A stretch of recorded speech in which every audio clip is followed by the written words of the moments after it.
Hello everyone, my name is Dr. Robert Ellis. For nearly 50 years I have had the privilege of wearing this white coat, walking alongside countless individuals through the vibrant seasons of youth and into the slower, gentler chapters of old age. Over the decades, through every life story, every glance, every quiet heartbeat, I have witnessed one truth has revealed itself to me with unwavering clarity. Aging is not solely the work of time. It is the accumulation of things so subtle, so silent, that oftentimes even the person living through them cannot recognize the changes until it is far too late. Today, I would like to invite you into a quiet but important conversation. Together, we will explore 5 silent yet deeply real reasons why so many find it difficult to live healthily beyond the age of 80. These are not the usual reminders about diet or exercise that we so often hear. These are the hidden truths I have come to know through decades of listening, not just with a doctor's mind, but with a human heart. They are lessons paid for dearly through the lived experiences of many souls who have entrusted me with their final chapters. If you are in your 60s, 70s, or have already crossed the threshold of 80, I hope you will stay with me until the end of this video. Because sometimes it is not the grand changes but the smallest shifts made today that can open the door to a future filled with greater vitality, deeper peace, and a life that remains fully, gloriously alive, even as the years quietly advance. Now, let us begin with the first and perhaps one of the most overlooked reasons: the quiet disappearance of what we call micro-social engagement. It is easy to think that the bonds keeping us alive are the grand relationships, our family gatherings, our deep, lifelong friendships. And of course, these ties matter deeply, but there is another kind of connection, one so small and unassuming that we hardly notice its importance until it fades. The casual good morning exchanged with the mailman, the lighthearted chat with the cashier at the grocery store, the familiar nod to a neighbor walking their dog across the street. These tiny interactions, stitched invisibly through the fabric of our daily lives, are far more than pleasant diversions. They are essential nutrients for our nervous system, small but steady affirmations that we still belong to the living, breathing world around us. They sharpen our social reflexes, regulate our emotions, and nourish our sense of being seen and connected. Yet after 80, many begin to retreat. Not deliberately, but gradually. Perhaps the knees no longer feel steady enough for a walk to the corner shop. Perhaps hearing loss makes casual conversation more effortful. Perhaps it simply feels easier, safer, to order groceries online and let the errands slip away. But when those seemingly trivial touch points vanish, something inside us also begins to quietly withdraw. The brain interprets this diminishing social interaction as a kind of isolation, and it responds not with indifference, but with biological changes. Rising stress hormones, higher inflammation, weakened immune responses, and, most critically, a slow erosion of the brain networks responsible for memory, attention, and emotional resilience. I have known men and women who stayed sharp well into their late 80s, not because they took special medicines or followed strict regimens, but simply because every morning they made their way to the same coffee shop, exchanged the same warm greetings with familiar faces, and nodded to the same people on the same corner. Those 5 minutes of simple connection were not trivial. They were lifeblood.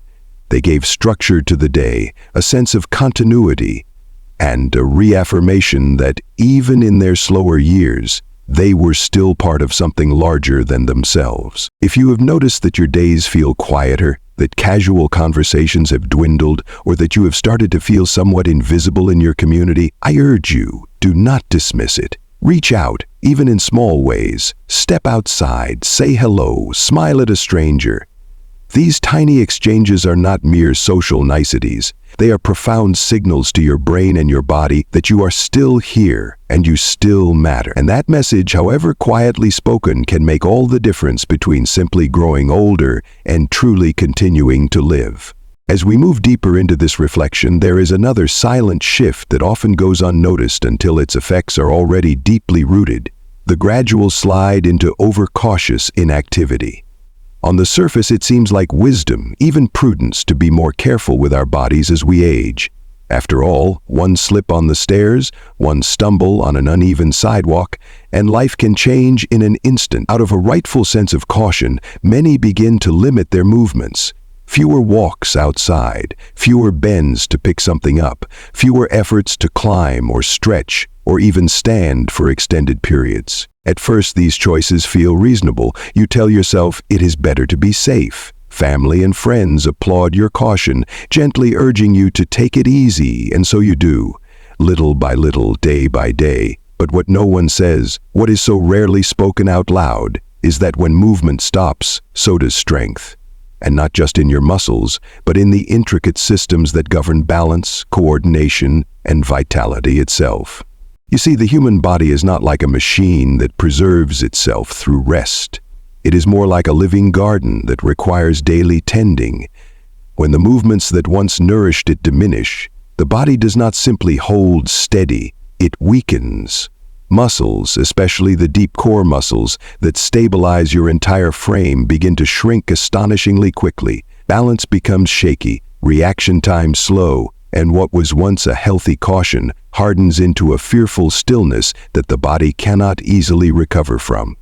I remember a patient, Walter, 82 years old, who had a small scare one rainy afternoon. No broken bones, no lasting injuries, just a fall that frightened him enough that he decided it was safer to stay indoors. Where once he walked a mile every evening, he now watched television most nights. Within 6 months, he had lost over 10 pounds of muscle. His legs no longer felt sure under him. His energy dwindled, not because age demanded it, but because fear quietly stole the movement that kept him alive. Now, I am not here to suggest that you ignore genuine risks. Using handrails, wearing stable shoes, clearing walkways, these are wise precautions. But there is a profound difference between managing risk and surrendering to it. When fear becomes the architect of your daily choices, it does not simply protect you, it slowly erodes you. So I ask you gently, if you have noticed yourself pulling back, not because your body cannot, but because your spirit hesitates, please pay attention. Ask yourself honestly, are you protecting yourself, or are you slowly disappearing from the very world you long to remain part of? Because after 80, staying alive is not just about preventing falls, it is about continuing to move, however carefully, however slowly, however deliberately. Movement is how your body remembers that it is still needed. It is how your mind stays alert, how your heart stays strong, and how the rhythm of life continues to beat within you.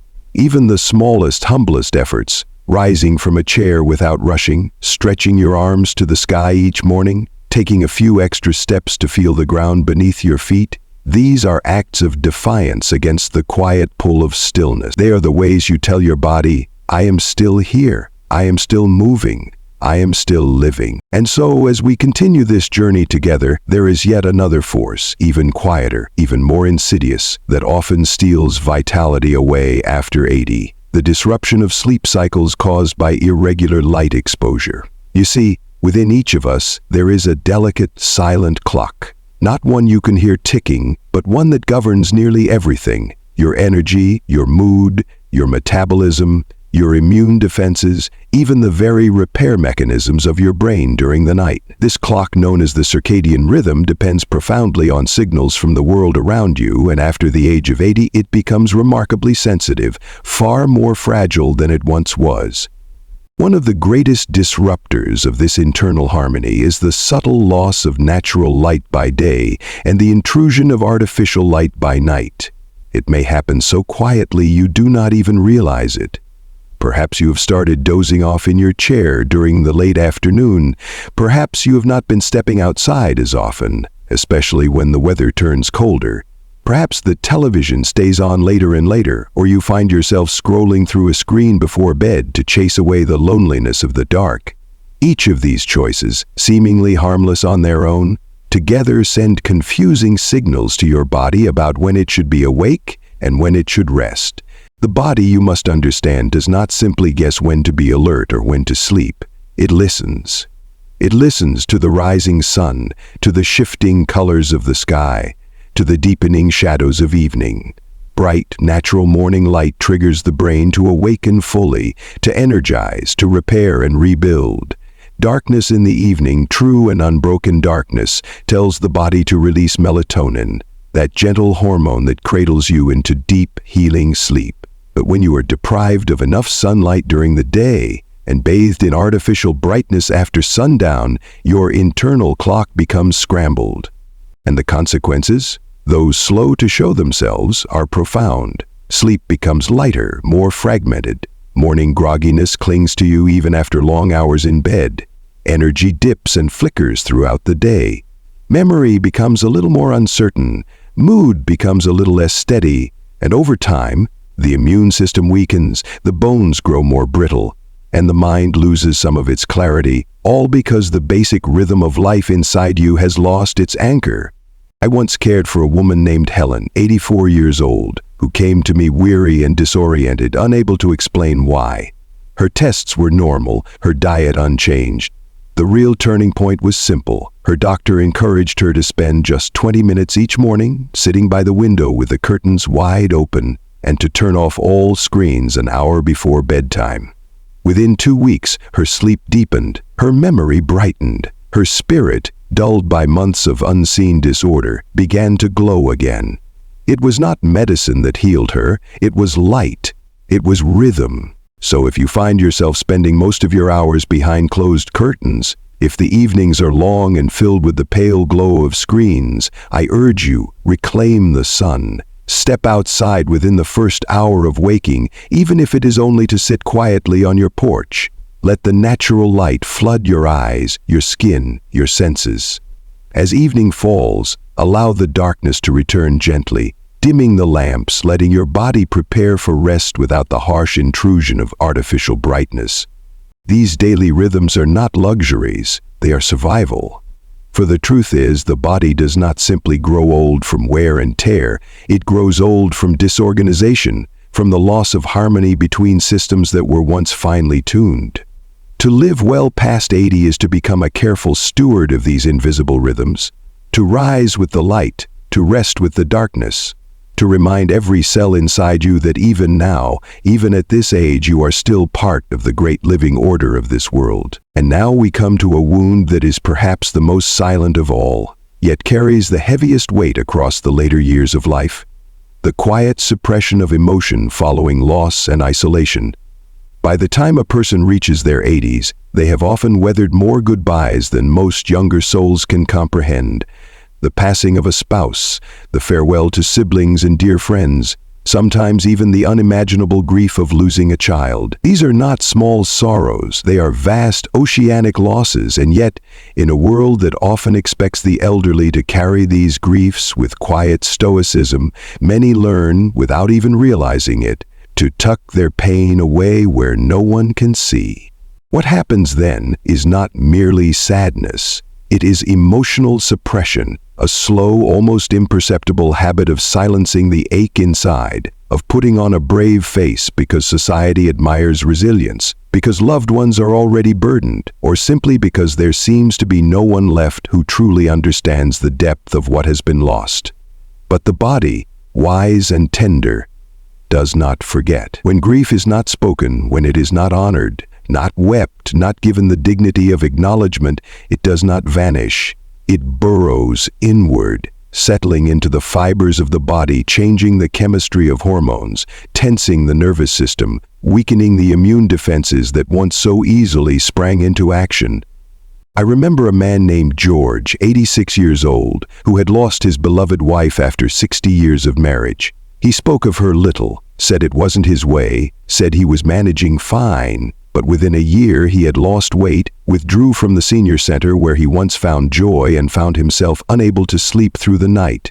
His decline was not the natural progression of aging, it was sorrow, trapped and unspoken, carving itself into his very being. You must understand, emotional pain does not need to be loud to be devastating. Often it is the silent ache, the quiet loneliness, the whispered longing that wears the body down the fastest.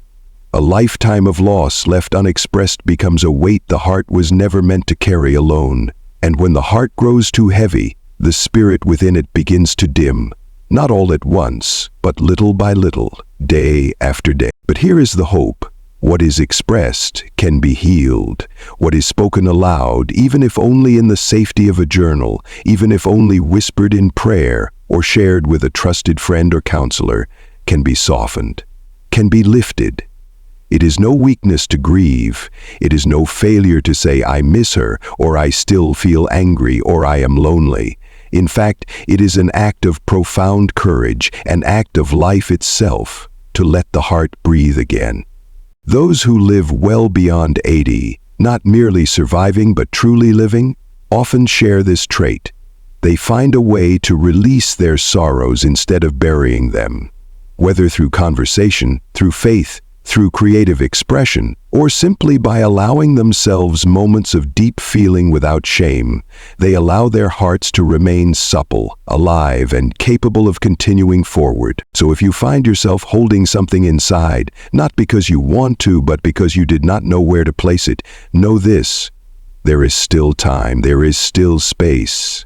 There is still life waiting to meet you with open arms. Because the heart, no matter how weathered by time, still longs to beat freely. And when you give it that chance, when you give it voice, you give yourself the precious gift of not just growing old, but growing whole. And now we arrive at the final, perhaps most invisible yet quietly devastating force that erodes vitality in the later years: the gradual loss of daily purpose. It does not announce itself with great fanfare. It does not come crashing in overnight. Rather, it seeps quietly into the spaces between days, weaving itself into the slow erosion of meaning that many begin to feel once the routines, the roles, and the small daily responsibilities that once defined their lives begin to slip away. Purpose, you see, does not need to be grand. It does not require applause or recognition. It lives in the simple acts: watering the plants before the heat of the day, feeding the neighborhood cat who waits faithfully by the door, writing a letter to a grandchild, mending the hinge on an old backyard gate. These small threads once tied the hours together, giving each day a texture, a rhythm, a sense of quiet importance. But when these threads are cut, when the mornings no longer hold a reason to rise and the evenings no longer offer reflections worth holding on to, something within the spirit begins to unravel. The body listens closely to the mind, and when the mind no longer perceives a reason to move forward, the body too begins to slow, to quiet, to drift. Appetite wanes, movement becomes sluggish, the immune system, so deeply intertwined with emotional and mental energy, dims its vigilance. Not because the body is irreparably broken, but because it is waiting for a signal that it is still needed, still woven into the tapestry of life. I once knew a woman named Ruth, 88 years old, whose life from the outside appeared modest: a small apartment, a quiet existence. Yet she was one of the most vibrantly alive souls I ever encountered. Her secret was not wealth, nor perfect health, nor an endlessly bustling social calendar. Her secret was daily purpose. Every Monday, she wrote postcards to shut-ins from her church, reaching out to those who could no longer come to the gatherings themselves. Every Thursday, she made a large pot of soup, freezing portions to donate to a nearby shelter. And every afternoon, without fail, she sat by her window at 4 o'clock to watch the neighborhood children return from school, calling their names, waving, anchoring herself in them, to the continuity of community and care. It wasn't grand, it wasn't flashy, but it gave her days shape, her heart rhythm, her life a profound, steady continuity. That is the secret few ever speak aloud. The body stays alive as long as it believes it is needed. Purpose, even the smallest kind, fuels the silent engines of renewal within you. It signals your organs to keep repairing, your brain to keep learning, your heart to keep hoping. When daily purpose fades, so too does the will to persist.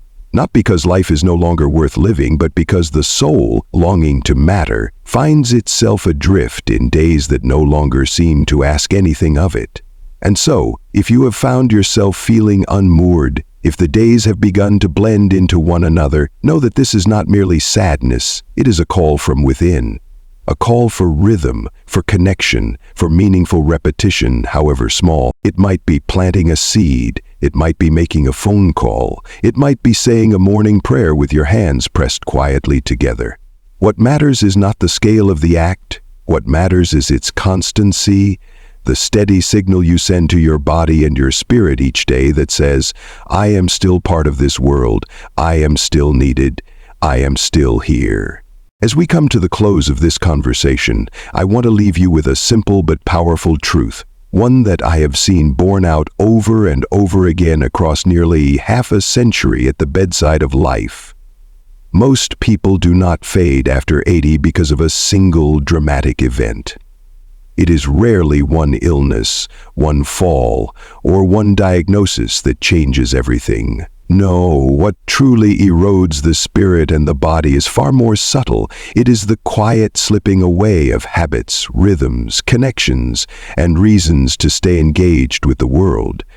And yet, just as these changes happen slowly, almost imperceptibly, they can also be reversed. Gently, patiently, one small act at a time. One more step taken outdoors. One more casual hello exchanged at the market. One more stretch of your arms toward the morning sun.